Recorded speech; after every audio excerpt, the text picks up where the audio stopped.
What's up, ladies and gentlemen? Christian Hanna Horror here today with 1986. I'm getting a little bummed out because, like, we're getting close to being done with these, but, you know, it is what it is, so let's just get going. So, coming in at number 5 for me at 1986 is the Texas Chainsaw Massacre 2, the sequel to Tobe Hooper's all-time classic, Texas Chainsaw Massacre. What a great movie. You know, a horror movie that I think it kind of learned that, you know, Toby was like, okay, it's the mid-'80s, MTV's big, let's make a sequel that's fun, a little bit more energetic, a little bit more funny, maybe. I don't know what you would call it. That's the way I see Texas Chainsaw Massacre 2, and I think it was the right approach. Like, I think it was the right approach to take. So I really like Texas Chainsaw Massacre 2, which is, you know, which is awesome. I love the film. I love the Savini's involved in it. Killed it with the Leatherface mask. Absolutely killed it, in my opinion. So as far as Texas 2 goes, I think it's great. I think it's the best sequel out of the bunch. So, but there's some other good sequels. Okay, coming in at number 4, there's a little bit of debate. I hope you guys just don't mind and you're not mad at me. So, I read that this movie came out some places in '85, but I also read it came out in '86. And what I see really to me looked like it came out in early '86. I could be wrong, but forgive me, guys, if it's '85. For me, it's House. You know, I got to put House at number 4 because House is just a unique little movie. It's the little movie that could. It's like it just wasn't like a huge like production movie, but you got Sean Cunningham wanting to make a really cool little story. You got, I believe Steve Miner directed it, which whoever directed did a fabulous job. Roger Cobb, that's another thing. It's a movie with a male lead in a horror movie, which is just not usually typical, but I love it. You got Roger Cobb, this Vietnam War vet who is coming back home. I believe it was his dead aunt. I don't think it was his grandma. It was his aunt or grandma, but moves back into the house after we'll call her the aunt. She hangs herself, and this was also the house where he lost his son. So when he comes back into this house, he's having all these nightmarish visions. There's these creatures coming out of the closets, and the neighbor who was from Cheers, Norm, forget his name in the movie, but he is a great adding character to the movie. They play off of each other very well. Their relationship is great. The music's great, and it's the little movie that could. That's the only way I can explain House. It's also just a good scary movie. I like House. Well, it was scary when I was little, but now it's just fun to watch. It's a feel-good movie. It's a feel-good horror movie. So that's my number 4. Coming in at number 3, some of you may be surprised to see this on here, but I do have at number 3, Jason Lives, Friday the 13th, Part 6. Friday the 13th Part 6 is unlike any of the... It really is its own movie in the Friday the 13th franchise. And a few of the reasons why I really enjoy, you know, Friday 6 is, first off, Tom McClellan took a once again, a more energized approach to the Part 6. It's campy without being dumb. It's energetic without being too fast. It's just the right pace. The opening scene of them digging up Jason is just perfect. It's a little bit tongue-in-cheek, but there's also that element of, oh God, you guys better be careful what you're about to do. Just leave him buried. Leave him alone. But they don't.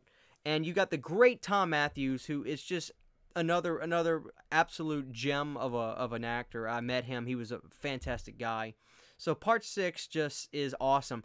And it has the greatest ending credits of all times because the man behind the mask plays, and that is just one of the greatest songs from Alice Cooper.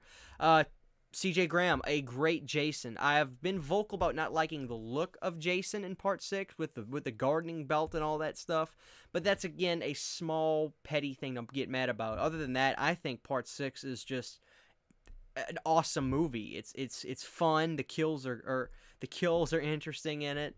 You've got children in there, which can be tough having children in horror movies, but they're not in there too much.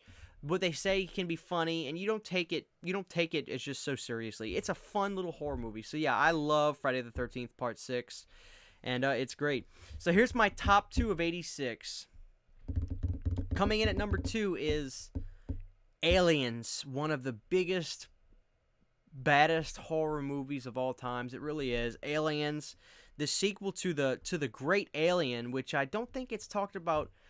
I take that back. It gets talked about enough, but I still prefer, like, Alien over Aliens. I saw Aliens first, and then I saw Alien. So, like, Alien was my sequel to Aliens, seeing it as, like, a prequel. But, nonetheless, Aliens, there's not much I need to say. It's just one of the biggest box office attractions of its time. It was just such a huge film. It was incredible. Aliens is that good of a movie. But there is one movie for me personally in '86 that can grab my attention, grab my fear like no other movie could. I still get creeped out watching this movie because of the special effects work. And that is David Cronenberg's The Fly. That's right, probably one of the greatest remakes ever made, in my opinion. I put The Fly as a greater remake over than John Carpenter's The Thing. Although it's hard to really call John Carpenter's The Thing a remake because technically the one that it made a movie off of was called The Thing from Outer Space. But nonetheless, and The Thing is obviously great. But The Fly, goodness, guys, I'm telling you. First off, Jeff Goldblum is just he's almost eccentric in this movie, but he's that eccentric that's welcoming. His character is very easy to get behind. His character, you like him because he's smart, but he's not a jerk in The Fly. And the levels of what he went through in this movie with the psychology of his character. I'm not trying to sound too intellectual, but like his psychology throughout the movie of how he's dealing with this. It's interesting. He's like trying to scientifically understand stuff, and he's secretly freaking out about what's going on, but he kind of holds his composure until the very end when he's even like, you need to leave here or I'm going to hurt you, because the fly is taking over him, that visceral part of his body. Man, The Fly, guys, one of the greatest horror movies ever made. Cronenberg, you deserve to be number one in 1986, David, because you killed it with The Fly. So I got some honorable mentions, guys. I want to mention a movie called Henry, Portrait of a Serial Killer. I want to mention a movie called Critters. I want to mention a movie called Poltergeist 2, which I actually enjoy more than the first Poltergeist. I want to talk about a movie called Psycho 3, a great entry in the series that Anthony directed himself. I want to bring up a movie called Terror Vision. Excuse me. So 86 is also stacked. I have a feeling our top 1 and 2s, me and the audience, will probably either be the same or flip-flop, or maybe you have another movie at number 1 in 86. Obviously can't wait to see you guys' list. This has been so fun, and we're not stopping yet. So yeah, guys, that's it. 1986. Please tell me your guys' list, and can't wait to see you guys in the comment section. See y'all next time.